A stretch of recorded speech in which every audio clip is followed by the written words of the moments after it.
So guys, কেমন আছেন সবাই? সবাই নিশ্চয়ই ভালো আছেন। তো আজকে আমি একটা ভূতের একটা স্টোরি বলবো। আমি এই বৃষ্টির সময় এবং তখন বিদ্যুৎ চমকাচ্ছিল, অনেক জোরে বিদ্যুৎ চমকাচ্ছে, বৃষ্টি উঠছে, প্রচুর বৃষ্টি। এমন সময় তখন নড়াইল থেকে মূলত একটা বাস যাচ্ছিল এবং বাস যাওয়ার সময় সব বাসের যত মানুষজন আছে সবাই ফলো করে সামনে যে একটা ছেলে বিদ্যুৎ চমকাচ্ছে, বৃষ্টি হচ্ছে, ঘন ঘন বৃষ্টি। আর তখনই একটা ছেলে, কিন্তু ওই ছেলেটা কে? ওই ছেলেটার বয়স 9-10 বছর হবে, কিন্তু ওই ছেলেটা গায়ে খুবই ময়লা কাপড় এবং ওই ছেলেটাকে দেখে একজনের কাছে অনেক মায়া হয়েছিল। তখন ওই ছেলেটার কাছে যেটা মন চাচ্ছিল সে বাস থেকে নেমে একটু ওই ছেলেটার কাছে যায়, কিন্তু সবাই বলে নাকি ওই ছেলেটা নাকি একটা ভূত এবং ওই ছেলেটা নাকি একবার যখন কেউ বলে ওই ছেলেটা আত্মা এবং ওই ছেলেটা নাকি ওইখান থেকে ওইখানে দাঁড়ায় রয়েছে। অনেক সবাই অবাক হয়েছে যে ওই ছেলেটা কেন দাঁড়ায় রয়েছে এবং বৃষ্টির সময় বিদ্যুৎ চমকাচ্ছে, এই সময় কেন সে ওইখানে কেন দাঁড়ায় রয়েছে। অদ্ভুত ব্যাপারটা এটাই যে তার ওইখানে কোনো বৃষ্টির কোনো পানির ছোঁয়াটা লাগে নাই এবং এই জিনিসটা সবাইদের কাছে খুবই অবাকজনক হয়ে গেছে। কিছু কিছু স্থানীয় মানুষজন বলছে যে এটা মূলত আত্মা অথবা কোনো বৈদিক ভূতের কোনো ছেলে এবং এইটা অনেক ভয় ছিল। এবং তখন সে একটু নেমে সে যখন তার কাছে আসলো এবং সেই ভয়ঙ্কর, সবাই বললো যে নামার কোনো দরকার নাই, কিন্তু সে তো নেমেই গেল। নামার পরে সে হঠাৎ দেখলো তার বাস নেই। কী হলো? বাস তো এখানে থাকার কথা। বাস থেকে হয়তো সে নেমে গিয়েছিল। নামার পরে সে নিজেও টের পেল না সে কখন তার ওই ছেলেটার কাছে চলে এসেছে। ওই ছেলেটা বলল, ওই ছেলেটা হাত দিয়ে একদিকে তাড়া করলো, হাত দিয়ে একদিকে সেরা করলো ওইদিকে কি আছে, আর হাতে সব কিছু ভিজা। তখন সে সামনে পিছনে তাকালো এবং তখন সে কিছুই দেখতে পারিনি, কিন্তু সামনে যখন সে তাকালো ছেলেটার দিকে, তখন ছেলেটার মুখ ছিল খুবই বিভৎস, মুখ থেকে রক্ত বেরোচ্ছে এবং সে নিজে বলল তার চোখ মুখ রক্ত বেরোচ্ছে, চোখ রক্তে লাল, মুখে রক্ত। কি ভয়ঙ্কর দৃশ্য, ভয়ানক দৃশ্য। তখন সে তার পাও কেটে ভেঙে গেছে এবং সে তার নিজের চোখের সামনেই উড়ে যাচ্ছে। ওড়ার অবস্থায় সে বলল যে কি হয়েছে, তুই এত ভয় কেন পাচ্ছিস?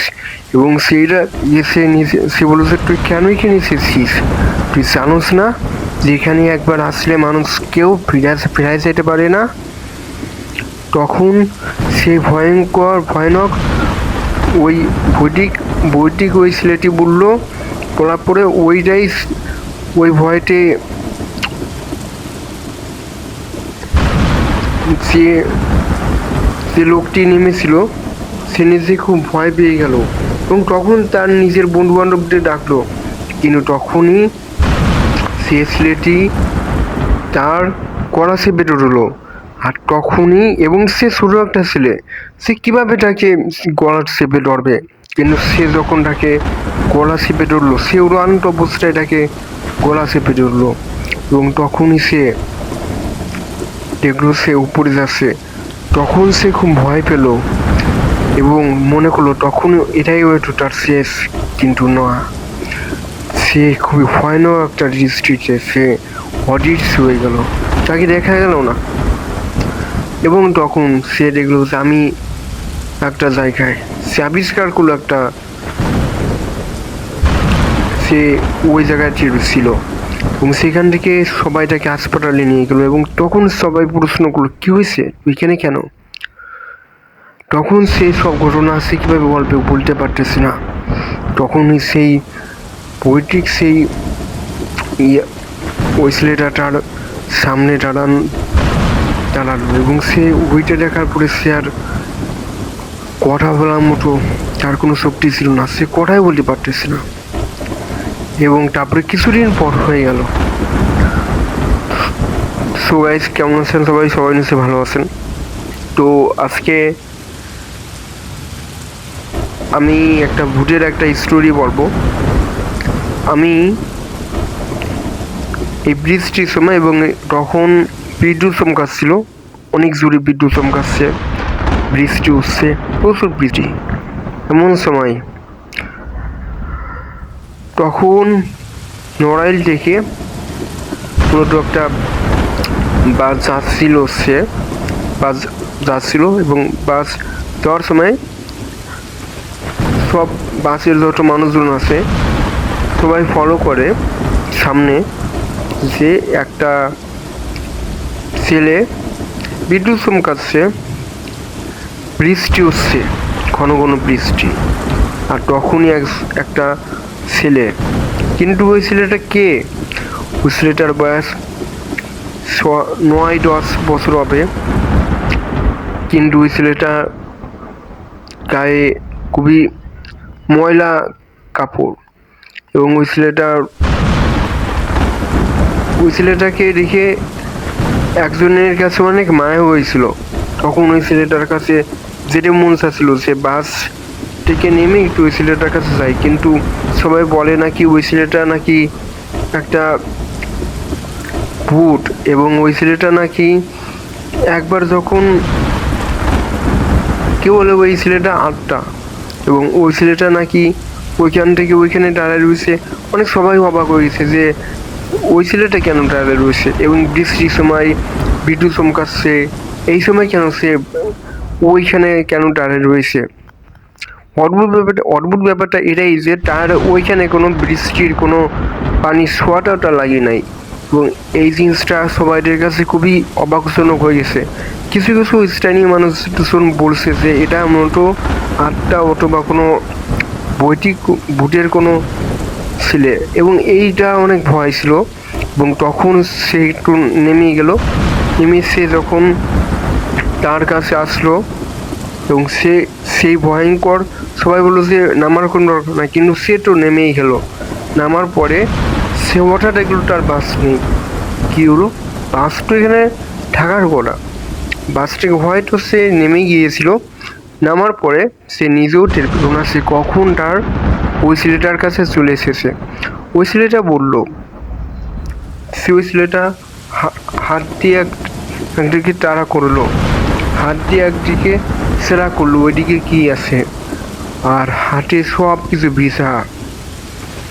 তখন সে সামনে পিছনে তাকালো এবং তখন সে কিছুই দেখতে পারিনি, কিন্তু সামনে যখন সে তাকালো ছেলেটা লিখে, তখন ছেলেটার মুখ ছিল খুবই বিভৎস, মুখ থেকে রক্ত বেরোচ্ছে এবং সে নিজে বলল তার চোখ মুখ রক্ত বেরোচ্ছে, চোখ রক্তে লাল,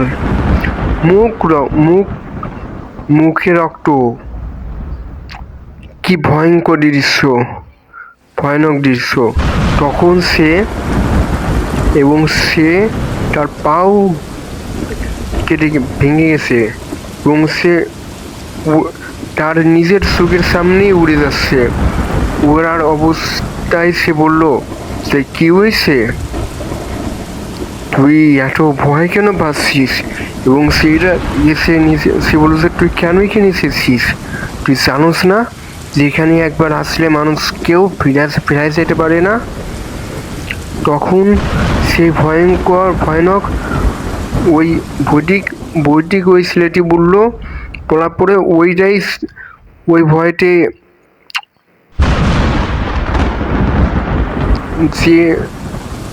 যে লোকটি নেমেছিল সে নিজে খুব ভয় পেয়ে গেল এবং তখন তার নিজের বন্ধু বান্ধবদের ডাকলো, কিন্তু তখনই সে ছেলেটি তার গলা চেপে ধরলো।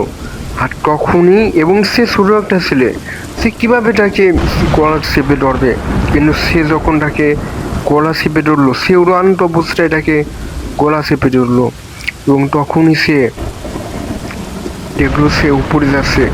তখন সে খুব ভয় পেল এবং মনে করলো তখন এটাই হয়তো তার শেষ, কিন্তু না, সে খুবই ভয়ানক একটা দৃষ্টিতে সে অদৃশ্য হয়ে গেল, তাকে দেখা গেল না। এবং তখন সে দেখলো যে আমি একটা জায়গায়, সে আবিষ্কার করলো একটা, সে ওই জায়গায় ছিল এবং সেখান থেকে সবাই তাকে হাসপাতালে নিয়ে গেলো এবং তখন সবাই প্রশ্ন করলো কী হয়েছে এখানে কেন। তখন সেই সব ঘটনা সে কীভাবে বলতে পারতেছে না। তখনই সেই পৈতৃক সেই ওই ছেলেটা তার সামনে দাঁড়ালো এবং সে ওইটা দেখার পরে সে আর কথা বলার মতো তার কোনো শক্তি ছিল না, সে কথাই বলতে পারতেছে না। এবং তারপরে কিছুদিন পর হয়ে গেল, ডাক্তার এসে বললো তার হ্যালুসিনেশন হয়েছে, কিন্তু এরা নয়। সে কোনো কথা বলতে পারতেছে না, সে ভয় ভীত এবং সে এখন তার বন্ধু বান্ধবরা তাকে প্রশ্ন করল কি হয়েছে, তুই ভয় কেন পাচ্ছিস। তখন সে বললো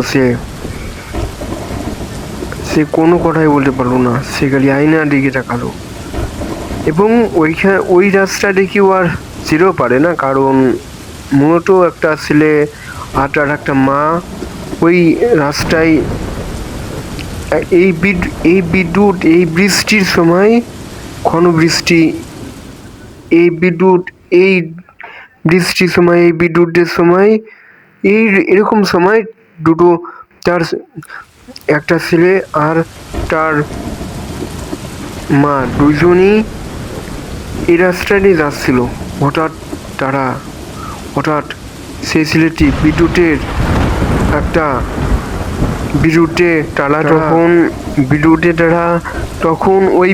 তখন সেই ছেলেটি মারা গেল, কিন্তু ওই ছেলেটির বয়স ছিল 9 বছর অথবা 8-9 বছর বয়স ছিল, কিন্তু এখন ওই ছেলেটি ওই স্থানেই বিদ্যুৎ চমকাইছে মারা গেছিল।